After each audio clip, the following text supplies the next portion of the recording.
కనిపించలే మనకి అన్న మనకి కనిపిస్తుంది.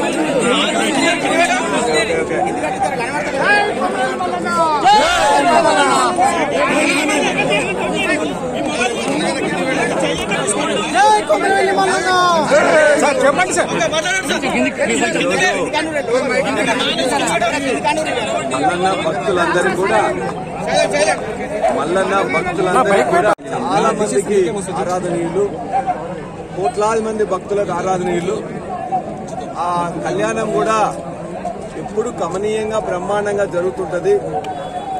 ఈసారి సంతాప దినాలని చెప్పేసి మంత్రులు కూడా రాలేదు.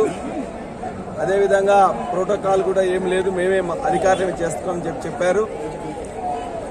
ఏదేమైనా ఎప్పుడు ఏ విధంగా జరుగుతుందో అలానే జరిగితే బాగుంటుంది. అదేవిధంగా కొద్దిగా ప్రచారం తక్కువైపోయి ఏర్పాట్లు మరిన్ని చేయాల్సి ఉండే, ఎందుకంటే దీనికి వేలాది మంది భక్తులు కూడా ఎప్పటికీ వస్తుంటారు. ఇవాళ మనం చూస్తుంటే కూడా చాలా మంది తగ్గిపోయినరు. కాబట్టి మనం మన యొక్క ఇలవేలు పైన ఈ కళ్యాణాన్ని ఇంకా బ్రహ్మాండంగా ఎప్పుడు కూడా జరపాలని చెప్పేసి నేను అధికారులను కోరుతున్నా. రాజకీయాలకు తావు లేకుండా వాళ్ళు ఏదైతే ఈ రోజున ఈవెన్ మన యొక్క పట్టు వస్త్రాలు కానీ లేకపోతే వారి యొక్క తలంబ్రాలు కూడా జనరల్గా మంత్రులు ఎమ్మెల్యే కూడా తీసుకుని వెళ్ళాలి. ఇవాళ ప్రోటోకాల్ లేకుండా మేము మాత్రమే తీసుకెళ్తామని అంటే మనం దాని గురించి వివాదం చేయకుండా భక్త జనులతోనే మేము అందరం కూడా కూర్చొని వారి యొక్క కళ్యాణాన్ని వీక్షించి, ఎందుకంటే ఇది దేవుని సంవత్సరం కాబట్టి దీన్ని మేము రాజకీయం చేయదలుచుకోలేదు. కాబట్టి ప్రోటోకాల్ కానీ మిగతాది కానీ ఏదైనా ఒక చట్టంలో ఏముందో అదే పాటిస్తే బాగుంటుందని చెప్పేసి నా విన్నపం.